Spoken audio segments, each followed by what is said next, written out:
Ok, on attaque Parashat Kitetse, Bezrat Hashem, Kitetse la Milchama. Il faut qu'on sorte en guerre contre l'Yetzer Hara, Chachamim disent.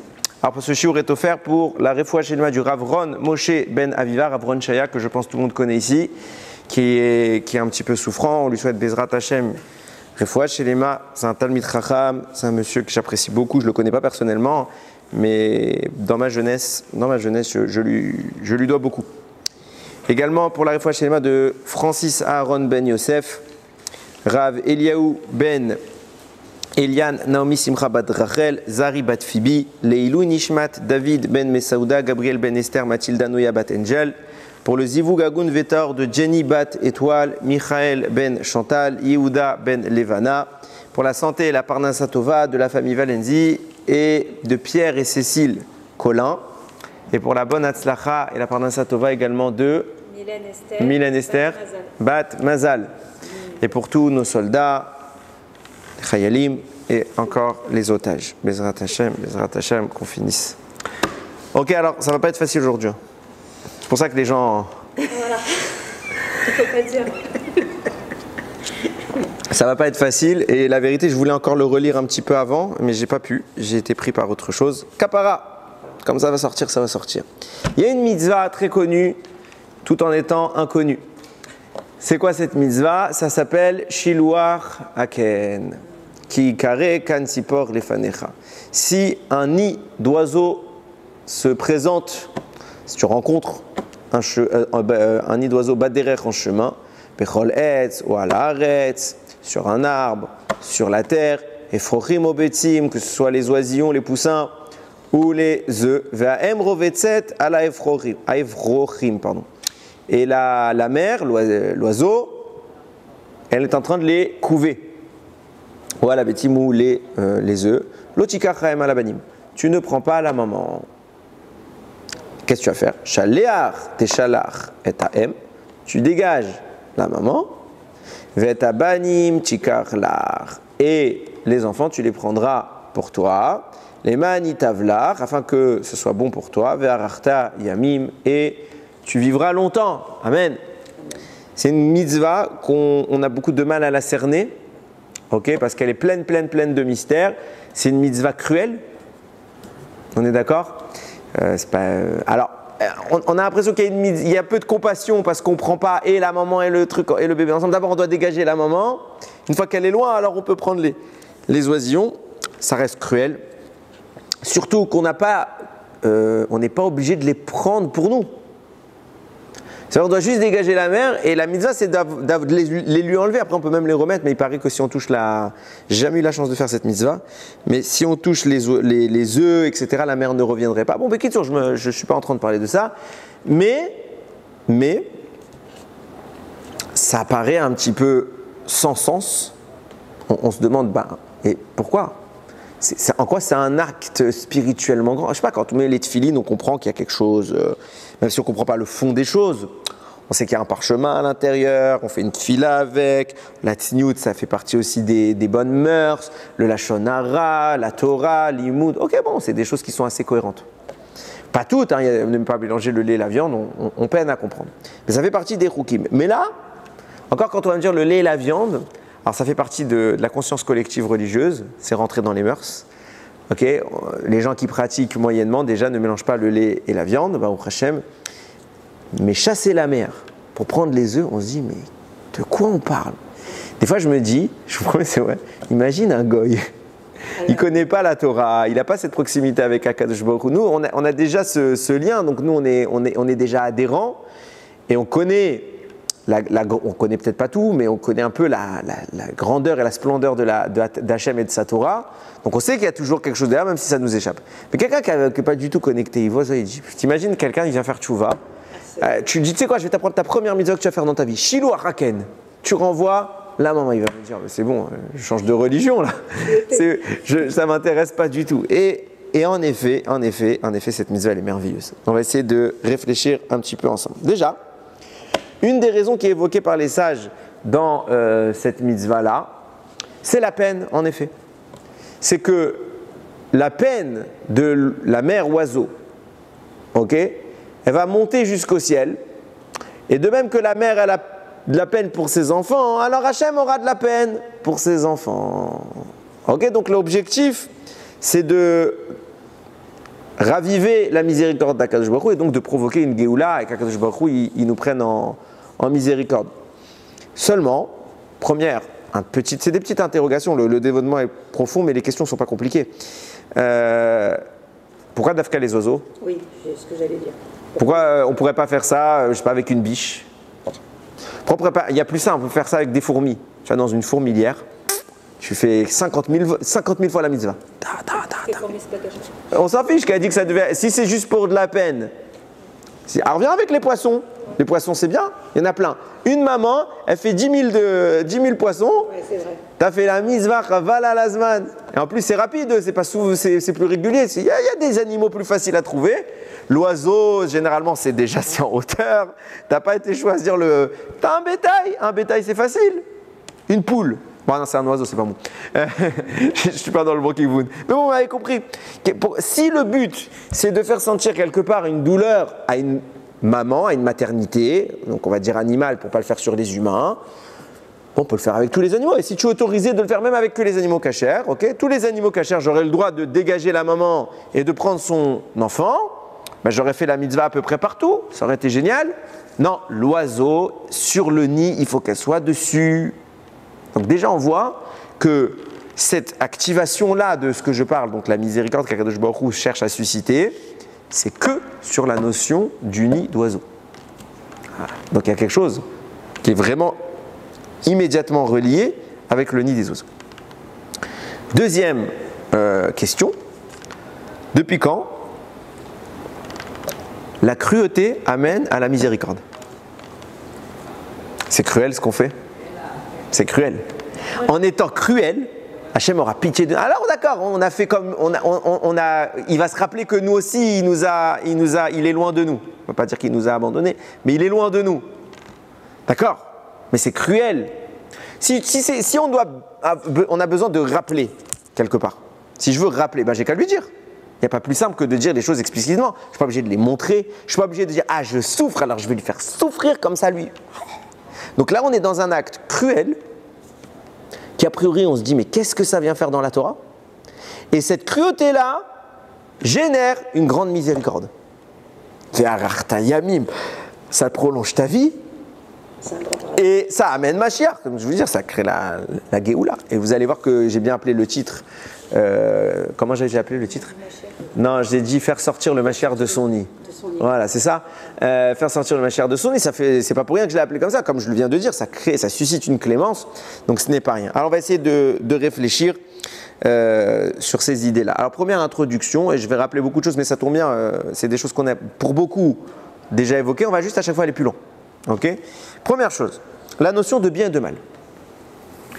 On parle souvent, dans mes shurim, je l'en parle énormément, je parle des forces du bien, des forces du mal. On avait expliqué une fois dans un shiur, si je ne me trompe pas, c'était sur le Bereshit de cette année, que le bien et le mal étaient des notions qui étaient relatives. À savoir, En davara yored min hashamayim. Il n'y a rien qui existe dans ce monde qui n'a pas été créé par Hachem. Ok? Donc, puisque tout a été créé par Hachem, et que rien de mal ne descend de Hachem, ne vient d'Akadosh Baruch Hu, donc tout est bon. D'ailleurs, quand Dieu a créé les forces du mal, Vayar Elokim Kitov. La Torah dit, Dieu il a vu que c'était bien. Donc Dieu il te dit, le mal est bien. Il n'y a pas de problème, le mal c'est bien. Alors pourquoi on l'appelle ça le mal? Etzada Tov Vara.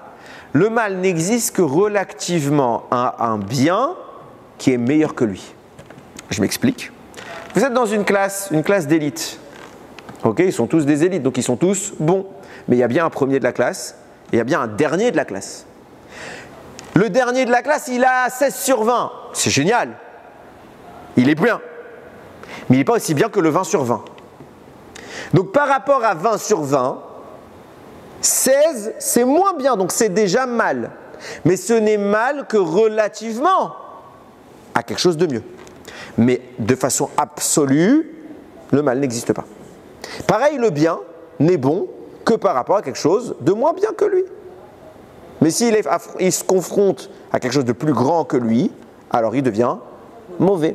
J'avais dit une fois, c'était un à un proche de ma famille, je lui ai dit, on est toujours le laïc de quelqu'un et l'orthodoxe de quelqu'un d'autre. C'est vrai.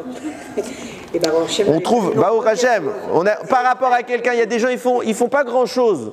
Mais comparativement à des gens qui sont très loin, ils disent, waouh, vous êtes des extrémistes. c'est absolument vrai. Et quand tu prends ce pseudo-extrémiste, entre guillemets, relativement à celui qui est loin par rapport à un rabbin, c'est un laïc.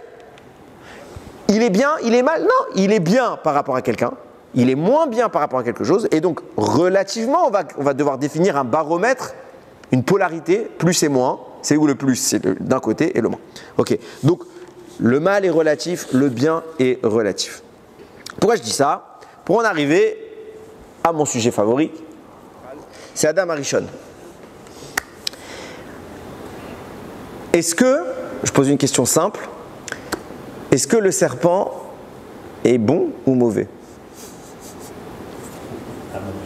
Puisque je viens de vous expliquer en introduction que la notion de mal est relative, on est obligé d'admettre que le serpent est mauvais par rapport à Adam, mais il n'est pas intrinsèquement mauvais.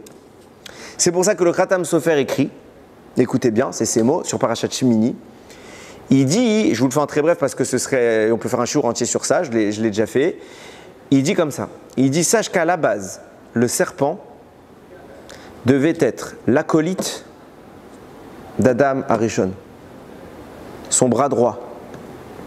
Et chacun devait avoir un rôle distinct et complémentaire, à savoir, Adam Arishon, en gros je vous le fais avec un terme très connu, c'est ce qu'on appelle un contrat Issachar et Zevulun. Qu'est-ce que c'est un contrat Issachar et Zevulun? Il y en a un qui étudie Yomam Valaïla, étudie Torah, Torah, Torah. Il y en a un autre qui étudie un peu moins, mais il travaille. Et il profite de l'étude de son ami, et en contrepartie, l'autre, il le paye pour cette étude. C'était exactement ça. Ils devaient se partager la moitié, chacun du monde. Un qui travaille physiquement, donc la gashmiut, le travail. C'est pour ça qu'il y avait un monde matériel, parce que logiquement, Adam Arishon, il est né dans le Gan Eden, il n'était pas quelqu'un de très matériel, c'est après que sa peau est apparue, etc. Donc à quoi servait le monde?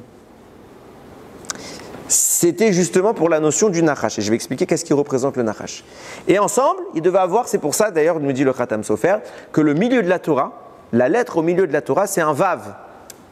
Un Vav, qui est dans Parashat Shemini, qui est écrit en grand caractère, en gros, il dépasse. Et il est dans quel mot? Gachon. Et la phrase c'est Kol Oler al Gachon. Tous ceux qui rampent, on parle là-bas des animaux cachers, des animaux pas cachers. Rachid dit c'est quoi l'animal dont on parle ici qui rampe? C'est le serpent. Et il était vertical, parce qu'à la base, le serpent se tenait debout. C'est pour ça qu'on a un grand Vav. Il est au milieu de la Torah. Pourquoi? Parce que Adam et le Nachash devaient être moitié-moitié respectifs. Et après qu'il a fauté, donc de la verticalité, il est passé à l'horizontalité. Donc il est passé du Vav qui surplombe le tout à Gachon. Il rampe. Ok? Donc à la base, le serpent n'était pas défini comme quelque chose de mauvais en tant que tel. Mais, si je le mettais en comparaison à Adam Arishon qui avait le rôle du rabbin, de celui qui étudie toute la journée, c'est Adam Arishon qui a le rôle le plus saint, le plus noble. Tandis que le serpent a un rôle moins saint, moins noble. Donc comparativement à Adam, le Nachash vient représenter le mal, mais ce n'est pas un mal absolu. Parce que le mal absolu, ça n'existe pas. Ça, c'est la théorie chrétienne qui fait du diable et de Dieu deux entités distinctes. Non, chez nous, tout vient d'Hachem, et quand Dieu les a créés, il a dit Kitov, Vayar Elokim, Kitov. C'est Gashmiut alors. Donc la Gashmiut est moins bonne que la Ruchniut. La matérialité est inférieure à la spiritualité, mais elle n'est pas pour autant mauvaise, tant qu'elle est associée à la source. Ok? Donc on voit de là que le serpent n'est pas originellement quelque chose de si mauvais, mais comparativement, il est mauvais. Quand le serpent va amener Adam à descendre, donc à lui-même être moins bon, il va donc permettre, négativement ce que je dis, c'est péjoratif, il transforme Adam qui est le Tov en quelque chose de moins bien, donc Adam devient mauvais, un peu plus mauvais. Et là, se fait une sorte de rapprochement entre Adam, la charge positive, et le serpent qui est la charge négative. Et là, il y a un mélange entre le bien et le mal. C'est pour ça que l'arbre de la connaissance s'appelle du bien avec le mal, pas l'un ou l'autre. C'est un mélange, puisque en fait les deux notions se sont rapprochées. Donc on a dépossédé le serpent et Adam pour faire une entité commune qui fusionne les deux, qui mélange le bien et le mal. De là vont naître deux garçons, Caïn et Hevel. Caïn va représenter le Nachash. Comme l'a dit le Zohar, l'impureté du Nachash, du serpent, va impacter Adam et Chava. C'est ce que je viens d'expliquer, puisque le mal pénètre Adam. Et donc ça va créer une entité qui est dépositaire des effets négatifs du Nachash, avec un petit reliquat de positif qui vient d'Adam, ça reste son père. Et réciproquement, le yin et le yang, ok, il y a Adam qui lui va générer une entité positive, Hevel, qui va être un peu impacté par le mal, lui aussi. Ok, les deux hommes sont le reflet, on va dire, l'un de l'autre. Maintenant, pourquoi je vous ai amené toute cette histoire que vous connaissez sur le bout des doigts? Le Chida écrit Caïn n'aurait pas dû s'appeler Caïn. Pourquoi? Parce qu'on le sait dans la Torah, la majorité des cas, les noms ont une raison. Okay, à part les personnages dont l'histoire elle commence après leur naissance, donc par exemple Abraham, on le connaît déjà en tant qu'Abraham, même si celui va avoir une raison. Par exemple, Adam s'appelle Adam parce qu'il vient de Adama. Chava s'appelle Chava parce qu'elle vient du mot Chaya, la vie. Noach, parce que Noach c'est la Menoucha, le repos, parce qu'il a apaisé le monde, parce c'est un des premiers ingénieurs qui a inventé des matériaux pour cultiver. Alors qu'avant il y avait des ronces et des épines qui poussaient. En plus, Noach c'est le premier homme qui avait des doigts. Vous ne saviez pas ça, hein? À la base, les premiers humains avaient les doigts collés. Comme ça, il dit le Midrash. Ils avaient les doigts collés. Et Noach, il a eu les doigts décollés. Ça rejoint la théorie de Darwin, comme quoi on était des poissons. Il avait les doigts décollés. Et donc, il a pu un peu mieux manipuler les choses et créer des outils. Donc, il a apporté l'apaisement dans le monde. Yitzhak, c'est le rire. Yaakov, parce qu'il tient le talon, etc. Il y a toujours une raison. Caïn, il y a une raison aussi pour Caïn. Ok? C'est quoi la raison de Caïn? Il y a écrit Ve'adam yada et Chavaishto. Donc Adam a connu sa femme. Vata'ar vateled et Caïn. Elle a engendré, enfanté Caïn. Vatomar. Et elle dit pourquoi je l'ai appelé Caïn? Kikaniti ishet Hashem. Parce que j'ai acquis un homme avec Hashem. Caïn, ça vient de la notion d'acquisition, du kinyan. Ok? C'est quoi le shoresh de ce mot? C'est Kouf Nun. Kaniti, c'est Kouf Nun. On est d'accord? Donc nous dit le Chida, puisque le shoresh, le vrai mot, c'était quoi? C'est Kouf Nun. Il aurait dû s'appeler Kan. D'où lui vient ce Yud? Alors je vais le faire en très bref, très bref parce que c'est pas du tout le sujet. C'est le bien qu'il a dérobé, que le serpent a dérobé à Adam. Et ce Yud, normalement, il ne devait pas être chez Caïn. Il devait être chez Hevel, ou plus précisément chez sa réincarnation qui se rappellera Shet.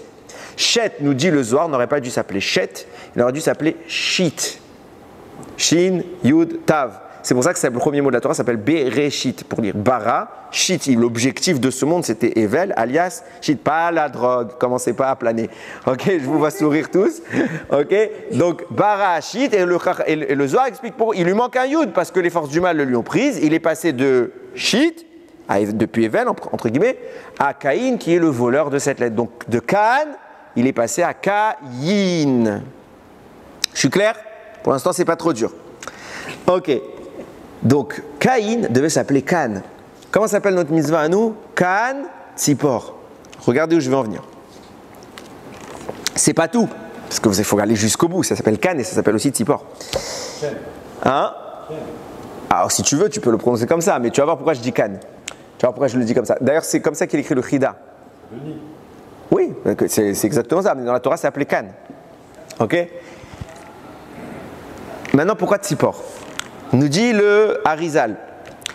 Plus tard, ces messieurs-là vont se réincarner dans plein de personnages, mais on connaît les personnages principaux. Caïn va se réincarner, entre autres, chez un monsieur qui s'appelle Yitro. La partie positive de Caïn va venir chez Yitro.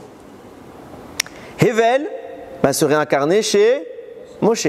C'est pour ça qu'ils vont avoir une discussion tous les deux. Et lui, l'un va être le Mechoutan de l'autre. Yitro va devenir le beau-père de Moshe. Regardez ce qui se passe à ce moment-là. Nous dit le Harizal, il a un nom, Yitro, qui figure qu'une seule fois dans la Torah. Et qui ne fait pas partie des noms usuels de Yitro, on le voit nulle part ailleurs. Ou, on le voit, Parashat Balak. Il y a écrit, Vayar Balak ben Tzipor. Et Balak, fils de Tzipor, a vu. Vous connaissez l'histoire de la paracha de Balak. Nous dit le Zohar, pourquoi on l'a appelé Balak, fils de Tzipor? Parce qu'il est le descendant d'un monsieur qui est un Tzipor. C'est qui ce Tzipor? C'est Yitro. Et pourquoi on l'a appelé Tzipor? Ah, kol hakavod. Pourquoi on l'appelle Tzipor? Vous voyez bien qu'on l'appelle le fils de Tzipor, Balak, descendant de Yitro. Et ce même Yitro, il a eu une fille qu'il a appelée Tzipora. Nous dit le Zohar, un c'est le Tzipor Tahor, un c'est le Tzipor Tamé. De quoi on parle? Parce que le substrat positif qui animait la Neshama de Caïn et qui s'est réincarné chez Yitro, Yitro l'a transformé en Tzipor. Tzipor Tahor. Comme ça, ce sont les mots du Zohar et comme ça, c'est les mots de la Torah. Vayar Balak ben Tzipor. En clair, je vous traduis. Tzipora qui sort de Yitro, comme ça écrit le Harizal, c'est pas mes mots, c'est l'incarnation positive et féminine, pour le coup, de Caïn. Et avec qui elle est rejointe? Elle va se marier avec Moshe, qui est l'incarnation positive de Hevel. Il y a un schéma extra qui est en train de se mettre en place. Qu'est-ce qu'on avait? On avait un monsieur qui s'appelle Adam, qui était Kulotov, purement bien. Ok? À cause de la faute du serpent, il va y avoir un melting pot. Donc un peu de bien, un peu de mal. Donc le bien d'Adam va se diviser. La grosse partie de bien va aller chez Hevel et une petite partie va aller chez Caïn. Et au final, qu'est-ce qu'on est en train de faire? Cette petite partie qui est allée chez Caïn, elle revient chez Tzipora. Cette grosse partie qui vient de Hevel, elle revient chez Moshe. Ils se marièrent. Bon, ils n'ont pas eu beaucoup d'enfants, mais ils se marièrent. L'histoire du Caïn, quand avant qu'elle fasse la Brit Mila au petit, quand elle voit le Nachash en dessous. Il y a un lien, mais si je rentrais dedans, j'aurais pu. J'ai lu un Sefer qui parlait de ce que vous dites, c'est pas Stam, c'est loin d'être tiré par les cheveux, mais j'avais déjà cette page. J'ai dit on va s'arrêter là. Non, blague à part, c'est vrai, sinon ça aurait été un peu long, mais il y a matière. Donc en fait, on est en train de mettre en avant l'idée suivante. Ce que la Torah met en place ici, c'est quoi? C'est qu'il y a un monsieur qui s'appelle Caïn, qui aurait dû s'appeler Can. Et que sa partie positive qui le nourrit s'appelle Tzipor. Kan et Tzipor, c'est exactement le mot qui est dans notre pasouk, qui ikaré Kan Tzipor. Et ça a généré quoi? Le couple qui va amener le Ham Israël à la Géoula. Moshe se marie avec Tzipora. Sachez que Tzipora a sauvé la vie de Moshe 2 fois. Parce que Moshe a été en prison pendant 10 ans, si je me rappelle bien. Que Yitro l'a mise en prison pendant 10 ans. Et c'est elle qui le nourrissait en secret. Et c'est comme ça que Yitro a libéré, parce qu'il ne savait pas ce que sa fille a manigancé, donc il a dit comment il fait pour rester 10 ans sans manger, il doit être spécial, et comme ça il a commencé à avoir des... Et il l'a libéré, donc elle l'a sauvé une première fois, et la deuxième fois c'est quand vous racontez cette histoire du Nachash, et c'est elle qui a sauvé son mari, parce qu'il attaquait Moshe qui n'avait pas fait la Brit Mila à son fils. Donc Tzipora l'a sauvé, s'il n'y avait pas eu Tzipora, Moshe était mort, en français. Donc en clair, ce couple-là va permettre l'existence, la survie de Moshe, qui est le Goël, qui est le libérateur. Oh, bon, oui, non, ça c'est lui qui a tiré, c'est lui qui a déterré le bâton. Ok. Maintenant, vous allez voir comment le schéma va se mettre en place. Chachamim nous disent, quand vous regardez, donc on était sur Caïn et Hevel, on connaît l'histoire, Caïn va faire un sacrifice, Hevel va faire un sacrifice, Hachem choisit le sacrifice de Hevel, Caïn n'est pas content, il tue Hevel. Il y a plein de raisons à ce crime. Et Chachamim m'en donne quelques-unes qui ne sont pas nécessairement écrites textuellement. Je lis le texte. Ve'adam yada et Chava ishto, donc Adam a connu sa femme, Vatar, Vateled et Caïn, elle a enfanté Caïn, Vatomer Kaniti Ishet Hashem, j'ai acquis un homme pour Hashem. Vatosef la ledet et arrive et Avel, et elle a continué d'enfanter son fils Evel. Il y a écrit dans la Gemara, enfin, pour tous ceux qui est hébraïsant, c'est qu'il y a un mot en hébreu qui ne se traduit jamais, c'est le mot et. Des fois, vous avez le mot « et », mais il n'a pas de sens, on ne peut pas le traduire dans une autre langue, parce que même la Gemara dit, techniquement, si on était des puristes, la Torah n'aurait pas dû écrire ce mot, il ne sert pas à grand-chose. Et en fait, pourquoi la Torah l'écrit? Il y a des fois, il peut servir à quelque chose, je n'ai pas dit tout le temps, mais il y a des fois, et tellement qu'au sens profond, normalement, le langage n'aurait pas dû contenir le mot « et », puisque je rappelle que même l'hébreu moderne, il est quand même tiré de l'hébreu de la Torah, donc dans la Torah, il y a « et », donc on a transposé énormément de choses à la Torah, pas tout, hein. L'hébreu moderne a modernisé des choses, mais le mot « et », c'est de là qu'on l'a tiré. Mais dans le sens propre, nous dit la Gemara, normalement « et », Hachem n'aurait pas dû l'écrire. Quand il écrit le mot « et », C'est pour t'apprendre à chaque fois quelque chose de supplémentaire. C'est tellement vrai qu'il y a un Rav qui s'appelle Rabbi Shimon Hamsouni, qui a expliqué tous les mots, toutes les fois dans la Torah, il y a écrit « et ». Et chaque fois qu'il y a écrit dans la Torah « et », c'est pour rajouter quelque chose. Donc vous prenez la notion en cours, de laquelle on parle dans le verset, et elle vient rajouter sur cette notion. Donc nous dit Rashi, et c'est pas mes mots, c'est Rashi, il dit Vateled et Caïn, puisqu'il y a écrit et, c'est pour rajouter quelque chose. Donc en même temps que Caïn, il y a eu une naissance. Vateled, Vatosef laledet, elle a continué à enfanter, et arrive, et Avel, il y a écrit 2 fois et. Donc dans la naissance du frère de Caïn qui s'appelle Evel, il y a eu 2 ajouts. Vient nous dire Rashi, en même temps que Caïn est né une jumelle, en même temps que Evel sont nées 2 jumelles. 2 jumelles. Précision importante, j'avais fait tout un shiur dessus, je ne reviens pas dessus, parce qu'il y a toujours les gens qui te disent « Ah mais du coup, ils ont fait un inceste pour avoir des enfants. » Ce n'était pas un inceste. Pourquoi ? Parce qu'il faut savoir qu'à la base, une neshama, la neshama d'un couple, c'est la même neshama. L'homme et la femme, c'est la même neshama originellement. C'est-à-dire que c'est une grosse neshama qui vient du monde d'en haut, donc qui est le monde où il n'y a que l'unité, il n'y a pas l'opposition, il n'y a pas la diversité. Et quand elle descend dans le monde du pluriel, le nôtre, alors elle se scinde en 2 parties, une masculine, une féminine. Mais quand on se marie, en réalité, on réunit des neshamot. C'est pour ça qu'on parle d'âme-sœur. Les âmes sont tout le temps la même entité. C'est pour ça que quand Abraham va arriver en Égypte, il va dire de Sarah, Achoti, c'est ma sœur. Et tous les méfachim disent, mais c'est un mensonge. Non, puisque c'est ma femme, dans un plan matériel, peut-être que c'est pas ma sœur, mais dans un plan spirituel, l'origine qui nous unit, on est la même personne. Donc quand tu me sépares en 2, c'est moi. C'est pour ça qu'on dit Ishto Kegufo, c'est la même entité. Et nous disent, Chachamim, s'il n'y avait pas eu les fautes du monde, pas là, les fautes au pluriel, sachez que les couples seraient nés ensemble. C'était comme ça que le monde devait exister. Un homme et sa femme naissaient ensemble et il n'y avait pas de distance. Il n'y avait pas de notion de fraternité dans une naissance jumellaire. La notion de fraternité pouvait exister en vraie fraternité, donc plusieurs naissances, mais jumellaire, homme et femme, c'était des couples. Et par la suite, quand il y a eu la faute d'Adam, puis les fautes qui ont suivi, la notion du mal s'est infiltrée de plus en plus, imposant la distance, l'écart avec le bien. Et donc l'écart avec l'unité. Donc l'unité qui est censée descendre, maintenant se divise et se sépare. Et donc maintenant on doit galérer pour réparer cette distance. C'est pour ça qu'on cherche un conjoint. Et c'est pas facile. Donc, quand Caïn naît, il naît avec sa femme. Et là arrive un problème. C'est que Caïn naît avec sa femme et Evel naît avec 2 sœurs, 2 femmes. Et nous dit le Midrash, c'est sur ça que le débat s'est fait. Caïn, il dit, je ne comprends pas, je suis l'aîné. Donc, l'héritage de papa, il me revient à mon frère et à moi, mais moi, je dois prendre double part, parce que le droit d'aînesse impose double part. Tandis que Evel, petit frère, il prend qu'une part. Donc, en clair, on doit couper le monde en 3. On doit se répartir 2 tiers, 1 tiers. Donc, si je dois avoir 2 parts, ça veut dire que je dois avoir 2 fois plus d'enfants. Donc, c'est moi qui devrais avoir la possibilité d'avoir les 2 femmes. Caïn, il dit comme ça, et Evel, il dit, mais pas du tout. Puisque le principe de base, c'est qu'un couple, ça se fait à la naissance.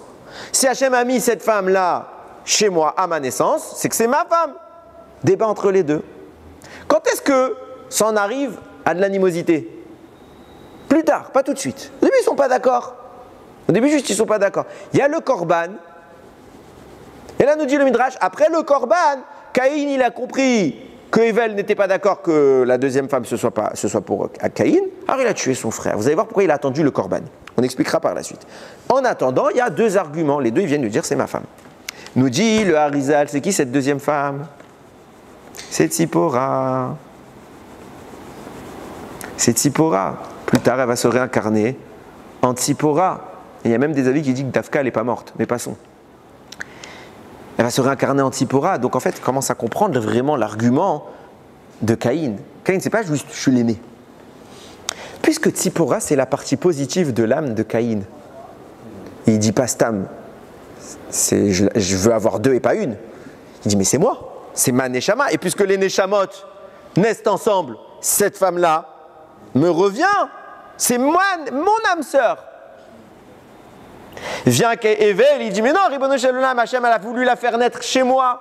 Ça prouve quelque chose. Ça prouve qu'Akadosh Baruch Hu veut réunir le Tov et le Tov. Elle, c'est le Tov qui est chez toi. Et moi, j'ai la partie la plus grande du Tov de Adam. Donc, on doit nous réunir. Débat entre les deux hommes. Bras de fer. Ils ne sont pas d'accord, mais ça reste des frères. Tant qu'on est en discussion théorique, rien de très grave. On va aller plus loin. Je laisse la question actuellement de suspens. Pourquoi il a attendu pour tuer son frère? Vous allez voir par la suite. Il se passe que quoi? Nous dit le Zohar, sa tzipora, c'est le tzipor qui est pur. C'est l'oiseau positif que Yitro a purifié par ses actions. Mais il est resté un tzipor tamé, c'est Balak. Ok?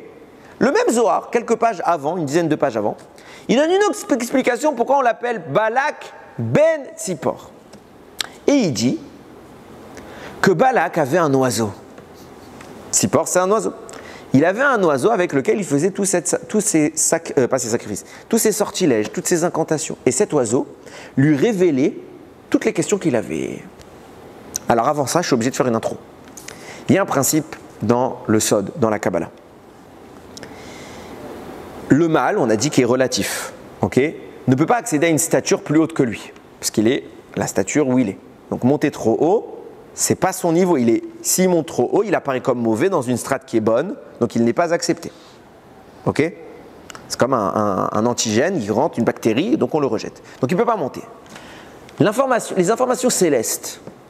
Donc quand j'ai dit que l'oiseau peut lui répondre, d'où il sait c'est l'oiseau, même les incantations, les forces du mal, d'où les forces du mal ont accès à des informations sur l'avenir, sur le futur, sur ce qu'il faudrait qu'une personne fasse, etc. Puisque c'est des informations qui viennent du ciel en réalité. C'est ce qu'on appelle de la prophétie normalement. Comment il peut exister dans le mal un accès à quelque chose de trop haut? Du vol. Hein? Enfin, ils volent les forces du mal. C'est ça, c'est presque ça. En réalité, ça s'appelle la Yenika. Ah, oui. Pas le Yenuka. Hein. La Yenika. La Yenika, c'est quoi? On dit toujours que les forces du mal têtent l'énergie des forces du bien. Ça veut dire quoi? Ça veut dire qu'on a vu cette idée plusieurs fois que les clipotes, les forces négatives, ont emprisonné des forces positives, des étincelles de Gdusha. Maintenant, quand l'étincelle de Gdusha est prisonnière des forces du mal, elle doit être maintenue, cette étincelle de Gdusha, parce que si Akadosh Baruch Hu ne maintient pas son existence, alors elle disparaît, comme toute chose en ce monde. Donc Akadosh Baruch Hu continue à envoyer un flux de vie. Ce flux de vie intervient, pénètre l'étincelle, mais pour pénétrer l'étincelle, il passe par l'écorce qui entoure cette étincelle. Et en passant, il y a un écho qui pénètre les forces du mal pour atteindre les forces du bien prisonnières. Et donc on parlera de téter, d'aspirer, d'avoir un petit écho de ce flux de vie. Et les forces du mal parviennent, de façon détournée et impure, à accéder à des choses extrêmement hautes. Comment vous expliquez que Paro arrivait à faire, enfin ces sorciers, et lui, ils arrivaient à faire certaines plaies? Les mêmes que Moshe Rabbeinu, jusqu'à que Hachem il est monté tellement haut qu'ils n'ont pas réussi à suivre. Parce que là, l'écho n'était pas assez puissant. Mais ils avaient un écho. Ils avaient cet écho. C'est exactement le même mécanisme. En plus, j'ai parlé la semaine dernière de tout ce qui était art de divination, nécromancie, etc. dans la Torah. Qui sont interdites, mais j'ai bien dit qu'ils arrivaient au même résultat qu'un prophète. C'est le pendant négatif. Comment ils faisaient ça? C'est le même cheminement. Ok. Pourquoi je vous ai dit ça? Vayar Balak ben Tzipor. Balak, il avait un oiseau avec lequel il faisait toutes ses incantations. Nous dit le Zohar, cet oiseau lui révélait toutes les informations qu'il avait besoin. De là, je comprends quelque chose. Si les forces du mal qu'utilisait Balak arrivent à accéder à quelque chose, c'est qu'à l'intérieur de Balak, il y a encore une énergie positive, parce que sinon, il n'y a pas d'énergie qui descend là-bas. Or, on a expliqué que Balak, c'est l'aspect négatif de Yitro. C'est le descendant. Pourquoi il est appelé Ben Tzipor? Parce que Tzipora, c'était la cachérisation de Caïn. Mais il est resté encore quelque chose chez le côté négatif. Ce côté-là, qu'on appelle depuis le début, tout ce qui vient de Caïn, on l'appelle Tzipor. Ce côté-là va donner un Tzipor tamé, qui permettra à Yitro d'avoir des informations. C'est quoi cette source de vie? Cette source de vie, nous disent Chachamim, c'est la Gemara qui dit, s'appelle Ruth. la maman, enfin la grande maman de David Améler. De quoi je vous parle depuis tout à l'heure? Je suis en train de vous dire que Hachem est en train de réunifier Adam Arishon. On est d'accord? Adam Arishon, c'est quelque part scindé en bien et mal, un peu là, un peu là. Et il a pris Moshe, il a pris Tzipora, il les a mis ensemble. Et c'est ce qu'il voulait faire avec Evel. Il a pris Evel, le bien. Il a pris le bien de chez Caïni, il a fait Tzipora pour le donner à Evel. C'était là le débat. Hachem veut réunifier Adam. Pourquoi? Parce que la Neshama de David Améler du Mashiach, elle est nulle autre que la Neshama d'Adam. Adam, c'est les initiales. Aleph de Adam, Dalet de David, même de Mashiach.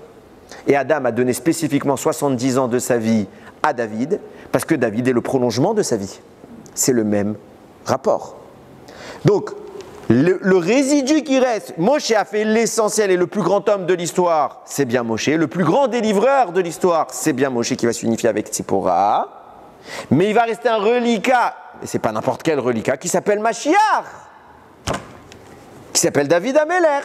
Et ce reliquat, il est chez Balak, c'est pour ça qu'on l'appelle Tzipor, et c'est pour ça qu'il a encore un peu d'énergie. Retenez toutes ces informations parce qu'à la fin, ça va faire boum. Tout va se réunifier. Ok, donc vous avez compris que cette entité dont on parle depuis le début, dans notre paracha, qui est Can Tzipor, c'est quoi Can? C'est Caïn s'il n'avait pas fauté, s'il n'avait pas fait le vol. Et Tzipor, c'est la purification de toutes les bêtises de Caïn. Can Tzipor, c'est la réunification des énergies positives d'Adam Arishon qui doit mener, qui a donné le premier libérateur Moshe Rabbeinu avec Tzipora, et qui a mené à route David Améler et Bimera Biyamenu très vite, Mashiach. Donc Can Tzipor, vous voyez qu'il y a un lien immédiat et concret même dans les mots avec Mashiach. Ça, c'est l'explication terrestre. Maintenant, je vous avais dit qu'on allait parler un petit peu de Kabbalah. Donc on va rentrer dans des notions, ne posez pas trop de questions, il y a des notions que j'ai déjà expliquées plein de fois, il y a des notions, on va maintenant juste, on va pas trop exagérer, mais on va approfondir un peu. Parce que la question qui se pose maintenant, c'est de caractériser cette source. Pourquoi Akadosh Baruch Hu a mis en place la source messianique, la source positive de Adam qui s'est séparée, sous le terme Can Tzipor. Ok? Le nid d'oiseau. Alors le Harizal, il explique. Je fais une intro. Je vous ai déjà dit, je ne sais plus combien de fois maintenant, je pense que vous en avez peut-être même marre de m'entendre le dire. Tout ce qui existe, quoi? Non. Non, mais c'est pour ça que c'est bien. Tout ce qui existe dans ce monde, est le reflet du monde, des mondes avec plein de S. Donc, il y a une sorte d'écho. Nous, on est l'écho du monde du dessus, qui est l'écho du monde du dessus, qui est l'écho du monde du dessus. Pourquoi Kadosh Baruch Hu procède comme ça? Parce que Dieu étant infini, on ne peut pas supporter une manifestation aussi grande. Donc Akadosh Baruch Hu, c'est quelque part restreint par des écrans. Ces écrans vont quelque part aménager un état dans lequel on peut exister. Donc il y a des mondes qui se superposent. Et littéralement, on parle d'habillage même. Des mondes habillent des mondes. En réalité, nous, on croit qu'on est au centre, alors qu'on est... Enfin, c'est relatif, ça dépend dans quelle configuration, mais au niveau de la source spirituelle, on est carrément à l'extérieur. Au niveau de la source matérielle, on est à l'intérieur. Moi, je ne vais pas rentrer là-dedans.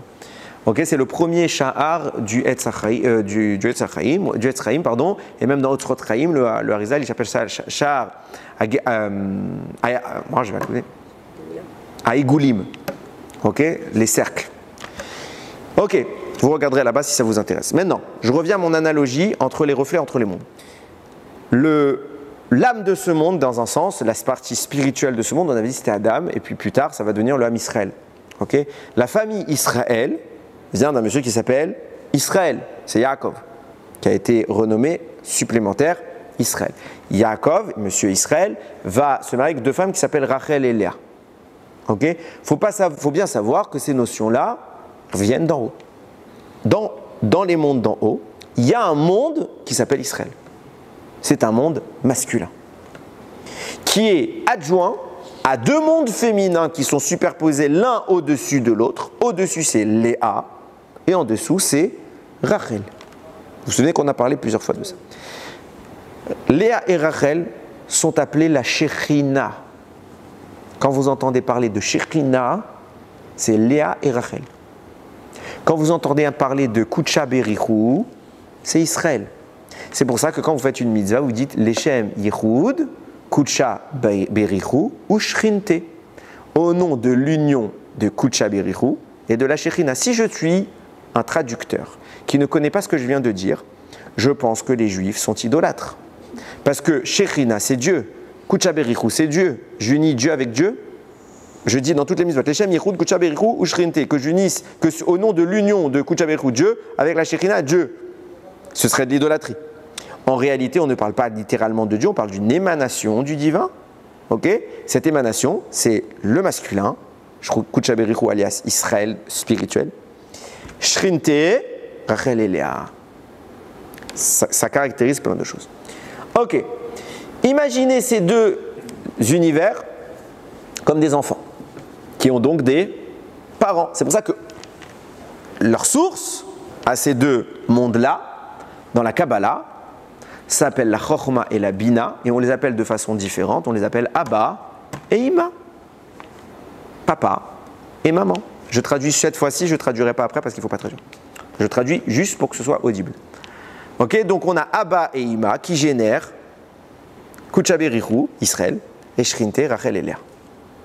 Et au-dessus de ça, on a le papi. C'est qui le papi? Il s'appelle Arir Anpin. Ça veut dire quoi? La face longue. Ok? Ne rentrez pas dans les détails. On s'arrête là. Il y a beaucoup d'autres mondes. Je ne vais pas rentrer dedans. Il y a Atchik, etc. Il y a Adam Kadmon. Je m'en fiche, ce n'est pas mon sujet. C'est très délicat de parler de ces mondes-là. Ce n'est même pas toujours permis. Ok? On s'arrête là. Donc on a Arir qui produit Abba Ve'ima, qui produisent Israël et Rachel et Léa. Vous suivez jusque-là? Très très bien. Baruch Hashem. Vous avez compris que Rachel et Léa s'appellent la Shekhinah. On l'appelle également la Malchut, la royauté. Et c'est pour ça qu'on dit que la Shekhinah est en exil. Pourquoi? Parce que les dimensions de Rachel et Léa sont tombées dans notre monde. Et donc elles sont en exil parce qu'elles ne sont pas avec leur main. Quelque part, elles sont refoulées. Vous allez voir où je vais en venir. Nous dit le Harizal, et je ne vais pas expliquer cette notion, je vais juste l'affirmer. Arir Anpin, que j'ai mis en trônant au-dessus de Abba Ve'ima, c'est pas moi Camille, c'est Chachamim, génère une source de vie, une source qui va animer les sources d'en dessous. Ok? Le Harizal va calculer cette source de vie en lumière. Ok? Il démontre ça par les noms qui composent la dimension. Chaque dimension elle a des noms divins. Je ne vais pas les citer ici, mais les noms qui composent là-bas génèrent 370 lumières qui sont destinées, transitent par Ima, la maman, qui les donne à ses enfants. Donc à Israël et Rachel et Léa. Et comment c'est réparti? Et c'est là que maintenant je rentre dans le concret. Ça y est, j'ai fini la partie Kabbalah compliquée. Il y a, nous dit le Harizal, et c'est pas moi qui dis, je ne me serais pas permis, il y a 220 lumières qui descendent dans Israël et 150 lumières qui descendent dans la Shekhinah, donc Rachel et Léa. Vous suivez? Très bien. 150, c'est la guématria du mot Kan. 370, c'est la guématria du mot Tzipor. Juste sans les nekudot. Tzadik Peresh. Qu'est-ce qu'on est en train de dire? Kan Tzipor, c'est quoi? C'est l'origine des sources qui viennent de très très très très haut, qui vient animer la Shekhinah en exil avec son conjoint. Et quand ils sont ensemble, quand ils sont en union, ce qu'on appelle un zivoug, alors il n'y a plus d'exil. Il y a un moment, on arrive à forcer cette union, ok? C'est la Hamida. Dans la Kabbalah, il y a des kavanotes spéciales. La Hamida force cette union, mais elle est momentanée. Quand l'union sera définitive, Mashiach sera là. Pourquoi? Parce que la Shekhinah, le féminin, ne sera plus en exil. Puisque la Shekhinah n'est plus en exil, j'ai dit que la Shekhinah elle avait un deuxième nom, ça s'appelait la royauté. Donc le roi arrive. Vous avez donc un parallèle entre, j'ai envie d'appeler l'âme et le corps. L'âme, c'est quoi? C'est ce que je viens de vous décrire, ces mondes-là, qui s'appellent Kan et Tzipor, qui mettent en exergue le dévoilement du Mashiach, ça veut dire la royauté sur terre, la royauté de Dieu, qui va trouver un écho physique au travers de tout ce que je vous ai expliqué avec Adam, Arishon, Caïn et Evel, qui mettent en place la royauté d'Hachem au travers du Mashiach. Regardez ce qui se passe maintenant, vous allez comprendre pourquoi Caïn n'a pas tué tout de suite Evel. Parce que tout ce que je viens de vous dire, c'est écrit dans la Torah, j'invente pas. Regardez comment c'est écrit. Vevel evi gamhu mi bechorot sono. Evel, il a regardé son frère Caïn faire un sacrifice, il a dit bonne idée, je fais pareil, il a amené les aînés de son sono, Mechel Ben, et donc les éléments les plus gras. Vaïchar Hachem, El Evel, Vel Minchato. Hachem s'est tourné vers Evel et son offrande. Vel Caïn, Vel Minchato. Locha, vers Caïn, il n'a pas accepté de se tourner. Vaïchar les Caïn. Mais Caïn s'est beaucoup énervé. Vaïpelou, Panav, et sa face est tombée. Retenez bien tous les mots que j'ai dit jusqu'à maintenant, vous allez voir comment c'est extraordinaire. Nous dit Rashi Vaïcha, ça veut dire quoi? Il a tourné sa face. Hachem a tourné sa face vers Caïn, vers Evel. Ok? C'est quoi la face? C'est ce que je vous ai appelé tout à l'heure, Arir Anpin, la longue face qui vient animer. C'est pour ça que le mot Vaïcha, Gematria, Tzipora. Tzipor, pardon, pas Tzipor. Tzipor. Ça veut dire quoi? La partie positive qui vient animer la Shekhinah. Où est-ce à qui Akadosh Baruch Hu l'a donné? À Evel. Ce Tzipor que convoitait Caïn, Akadosh Baruch Hu détourne sa tête de Caïn pour nourrir Evel, pour dire je suis en train de faire un procès, il y a un procès accusation Caïn contre Evel, le verdict, Evel a raison. Là, Caïn entend ça, il dit comment ça? Ça veut dire que ma propre âme, on me l'enlève et on la donne à mon frère. Je veux récupérer mon âme, c'est pourquoi il va tuer son frère. Pas avant, parce que pour lui, il pensait qu'il allait l'avoir. Il pensait que c'était déjà à lui. Mais maintenant qu'on lui retire, qu'est-ce qui se passe? Tout de suite, la tournée, va y pelou panav. Sa face tombe. Pourquoi sa face tombe? Parce qu'il ne reçoit plus la face d'Akadosh Baruch Hu, du divin. Toute cette énergie est transférée. Et c'est pour ça que le mot qui est choisi, Vaïcha, qui vient de connaître, je vous dis que c'est la même valeur numérique que Tzipor, ça peut se traduire Vaïosha, il l'a sauvé. On dit Vaïosha Hashem, Bayomahu. Il l'a sauvé. Quoi il l'a sauvé? Parce qu'elle était dans les forces du mal, elle était chez Caïn. Donc Akadosh Baruch Hu sauve cette positivité et la ramène à sa source. Et là, Caïn commence à s'énerver. Donc on commence à voir une idée qui est en train d'émerger. Comment il peut contester le jugement de Dieu lui-même? C'est ce qu'on appelle être un rachat. Attends, je te rappelle quand même qu'il a tué son frère. Oui. C'est pas un type super bien. On est d'accord? Non mais il faut bien comprendre, hein, même si il parle à Dieu. C'est fou parce que même après son meurtre, il parle à Dieu. Hein. C'est pour vous dire le monde d'avant et le monde de maintenant. Ok? Malgré tout, il a fait un fratricide, le premier de l'histoire. Donc c'est évidemment, et qui est la source qui l'anime? C'est le Nachash. Le Nachash qui est le premier rebelle contre Dieu, qui a dit n'écoutez pas Dieu. Donc oui, sans problème, il remet en cause. Il remet parfaitement en cause. Il a offert à que des parties. Oui, c'est d'air, mais ça reste que. Ça, c'est le sens premier, c'est la partie émergée de l'iceberg, mais en sens profond, il y a toute la partie profonde de l'iceberg. Regardez, ça va plus loin. On trouve même une allusion à tout ce que je viens de vous dire, donc dans cette installation-là. Beaucoup plus tôt dans ce qu'on appelle Brit Ben Abetarim, l'alliance des morceaux. Vous savez qu'Avraham Avinu va avoir une prophétie avec Akadosh Baruch Hu dans laquelle il va sceller son alliance avec lui, il va lui promettre une descendance, il va lui annoncer malheureusement l'exil en Égypte et la Géoula. Je les libérerai, ils sortiront plein de fortune et ils hériteront des Eretz Israël et de la Torah. Hachem lui dit, Vayomer Elav, et regardez comment il y a des subtilités qui encore une fois disparaissent à la traduction. Vayomer Elav, il va lui dire, Kechali Egla Meshulechet, Vez Meshulechet, Vaïl Meshulash, Vetor Vegozal. Donc Hachem va demander à Avraham de lui présenter des sacrifices. Donc il va lui dire une génisse de 3 ans, une chèvre de 3 ans, un bélier de 3 ans, une tourterelle et une colombe. Ça va, il y a pas mal de viande. Ok, Avraham s'exécute, il s'appelait Avram à l'époque. Vaïkar lo et kolele, donc il a pris tout ça. Vaïvater otam bataver, il les a séparés, donc il a coupé les animaux en deux, un à gauche, un à droite. Et la Shekhinah va passer au milieu. Vaitanish bitro likratreu, donc il les a mis face à face. Vetatsipor lo vatar, mais l'oiseau, il ne l'a pas séparé. Dans les traductions écrites, parce que vous allez voir, j'ai fait exprès de vous le dire, mais les oiseaux, il ne divisa pas. Il n'y a pas écrit ça. Il écrivait hatsipor, c'est l'oiseau. Je ne comprends pas, il y avait les traductions ont raison. Il y a 2 oiseaux. Pourquoi tu ne les répètes pas? Et pourquoi eux, on ne les sépare pas? Bizarre. L'oiseau, on dit à final, il y avait 2 oiseaux séparés. Tous les autres espèces, ils étaient en unique. Il les a coupés, il les a divisés. Et les oiseaux qui étaient doublés, qu'il y en a 2, même si ce n'est pas la même espèce, eux, il les laisse et au final, ça devient 1. Dans le texte, du moins, je n'ai pas dit qu'ils ont fusionné, il n'y a pas eu de boule magique. Hein. Okay, dans le texte, ça devient un oiseau. Il y a écrit au début 2 Tor Vegozal, Vetor Vegozal, la tourterelle et la jeune colombe. Et à la fin, on dit Vet Hatzipor, l'oiseau unique. Avec He, le He, c'est un déterminant. L'oiseau, genre on le connaît. Celui-là, je le désigne. De quoi on parle? Alors peut-être qu'on peut répondre comme ça, écoutez bien. En réalité, c'est tout ce que je viens de vous expliquer. Tout ce que je viens de vous expliquer.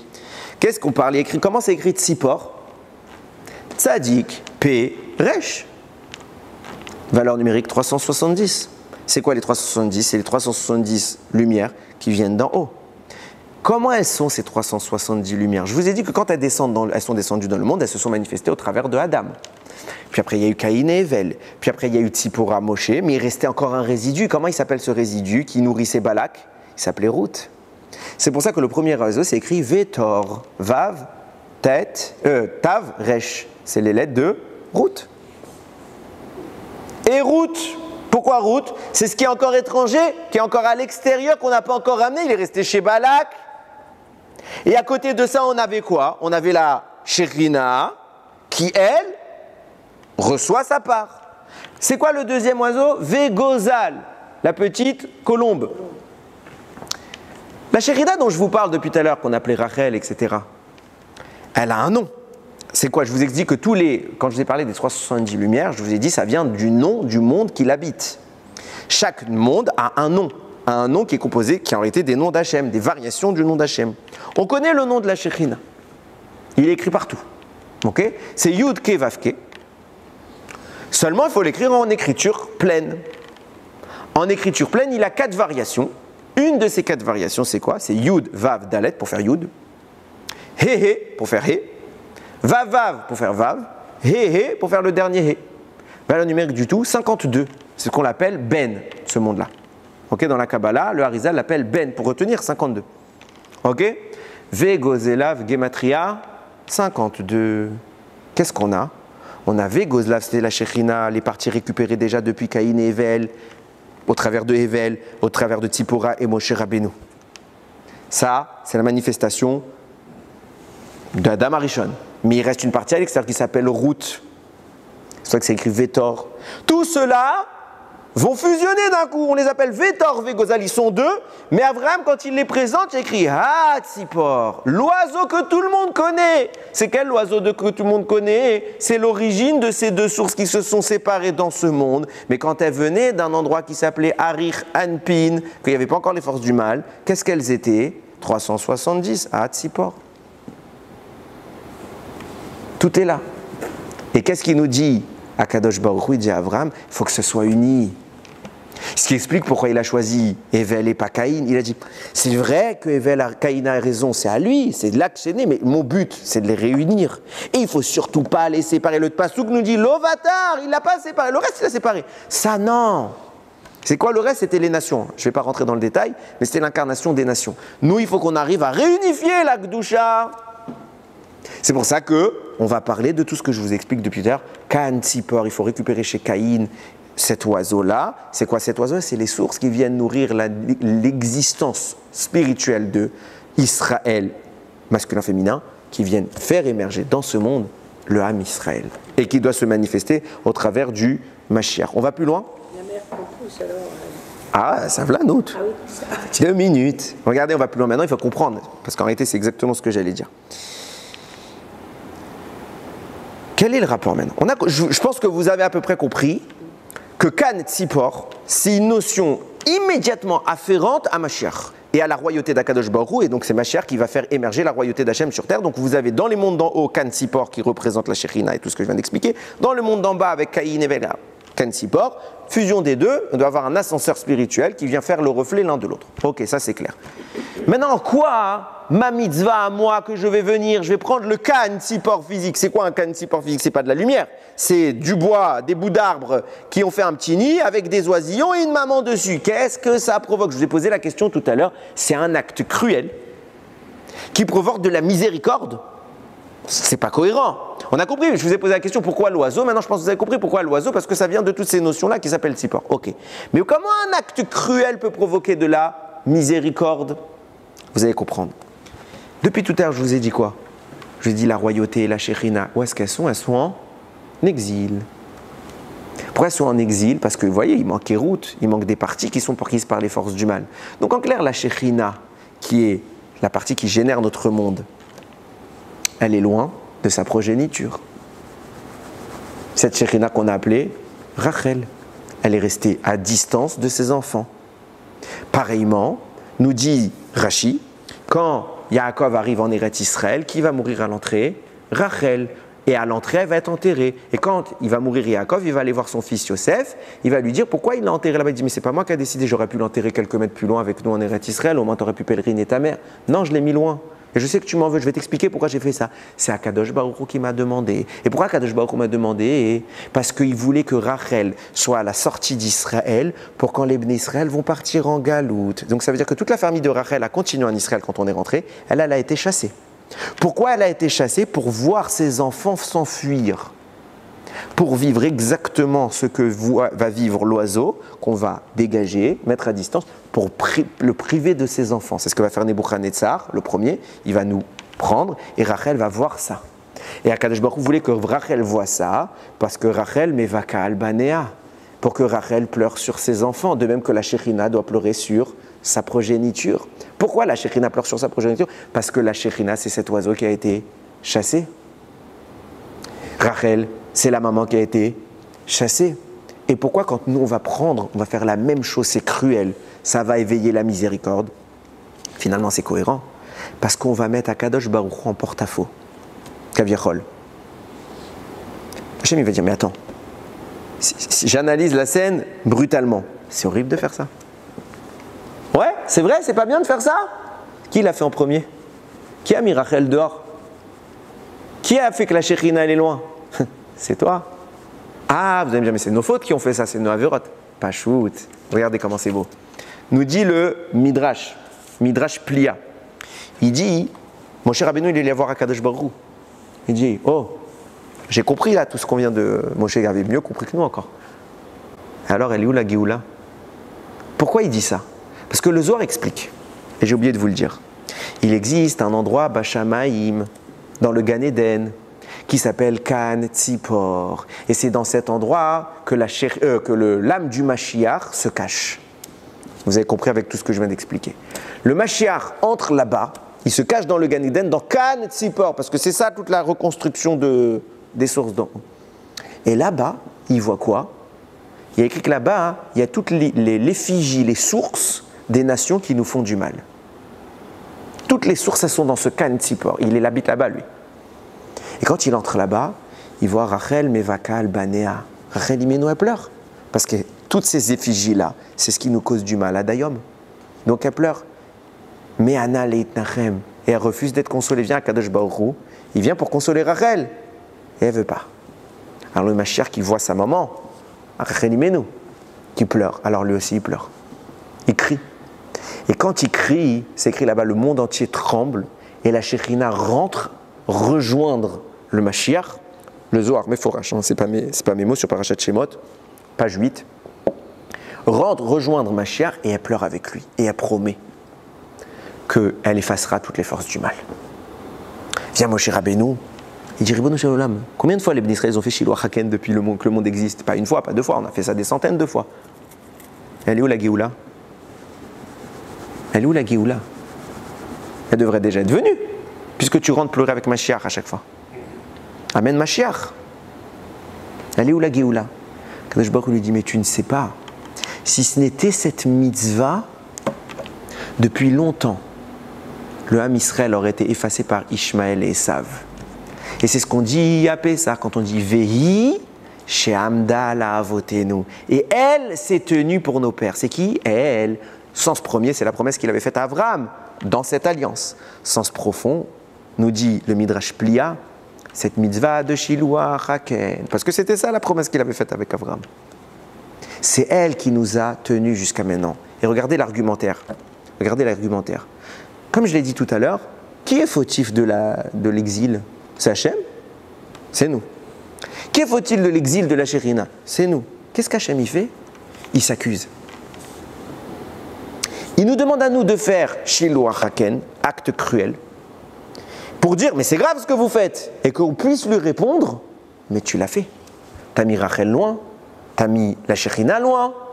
Tu as fait pareil. Et Hachem va dire, c'est vrai que c'est mal. Et puisque c'est mal, alors il faut que j'annule ce que j'ai fait. Mais Hachem, il n'a rien fait de mal. C'est nous qui avons provoqué ça. Ça veut dire qu'Akadosh Baruch Hu se met en situation où il endosse la responsabilité à notre place. Il dit, mais rendez-moi coupable. Rendez-moi coupable à votre place. C'est témoin de quelque chose d'extraordinaire et quelque chose qu'on oublie.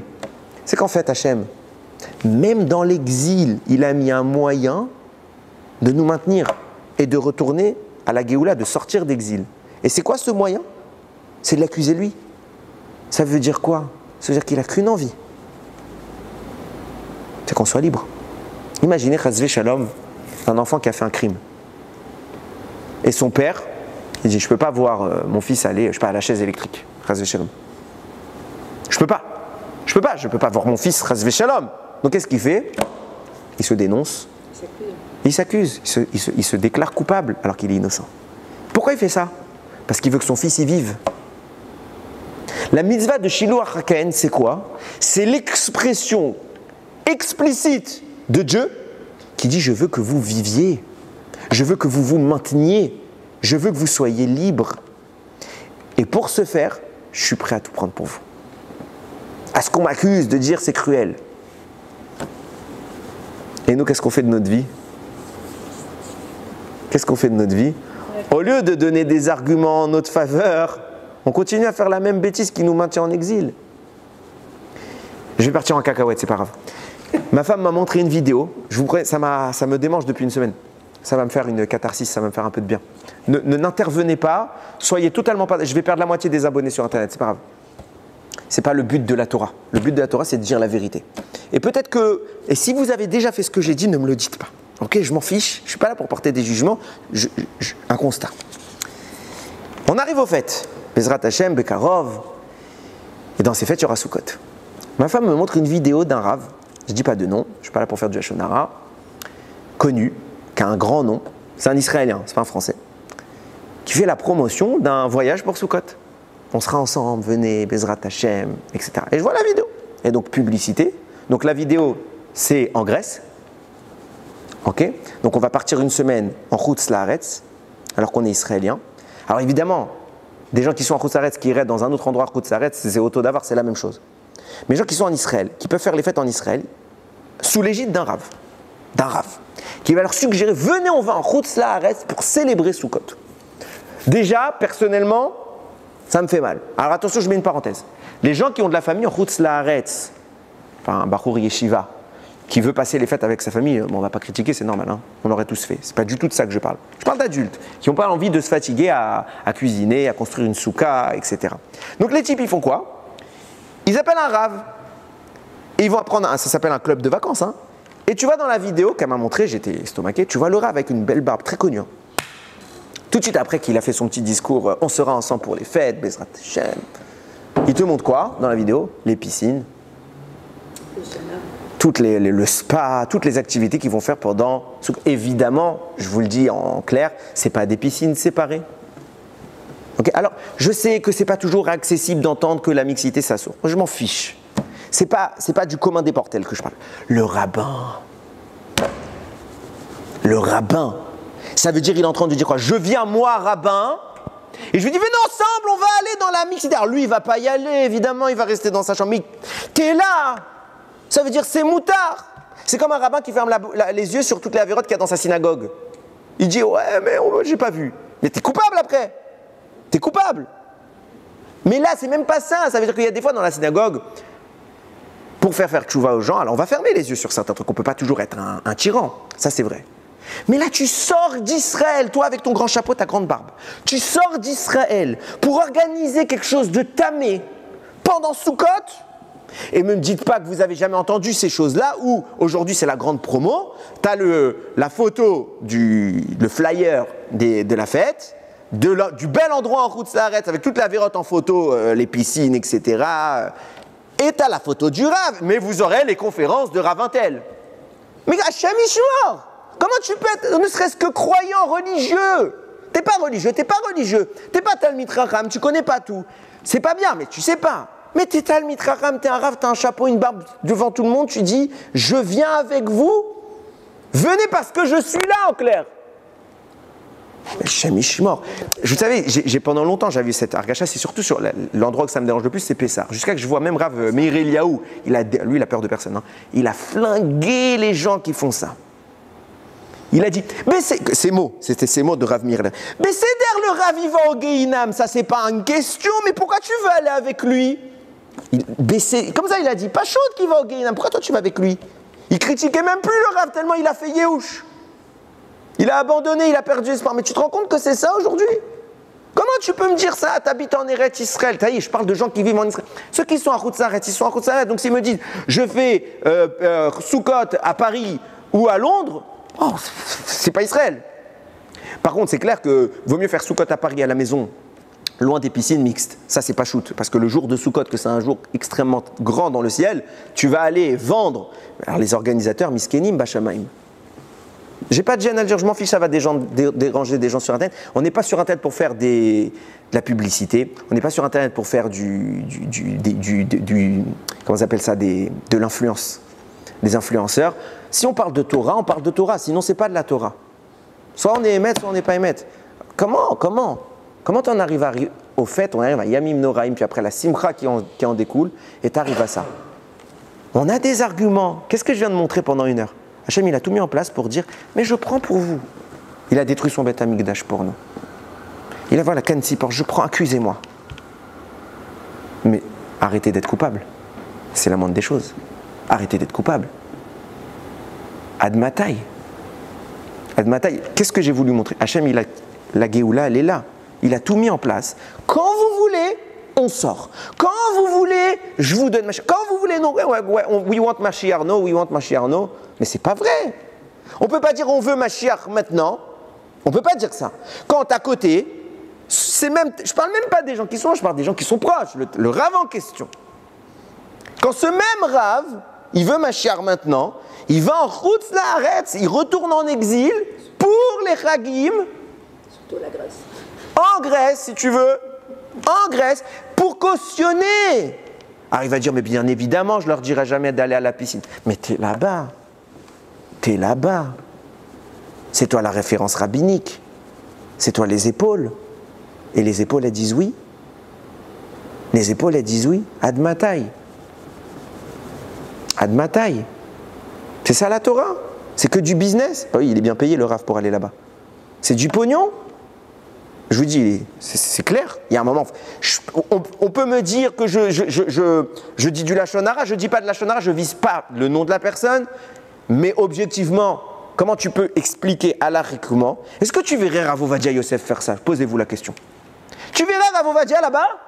Tu verrais ses fils faire ça? Peut-être en Israël, dans un endroit cachère, ça j'accepte. Tu verrais le Rishon LeZion faire ça? Tu verrais Rav Kanievski faire ça? Rav Eliashib faire ça? Qui tu verrais Talmid Chacham faire ça? Tu verrais Baba Salé là-bas? Non. Et si tu le voyais, tu fais waouh, là le monde y va mal. C'est ce que tout le monde aurait dit. Alors oui, ça ne fait pas plaisir à entendre. Oui, peut-être que des gens qui vont regarder ce shir, ils vont dans ces voyages-là et peut-être qu'ils vont se sentir heurtés. Mais là, si je vous vexe. Mais j'ai raison.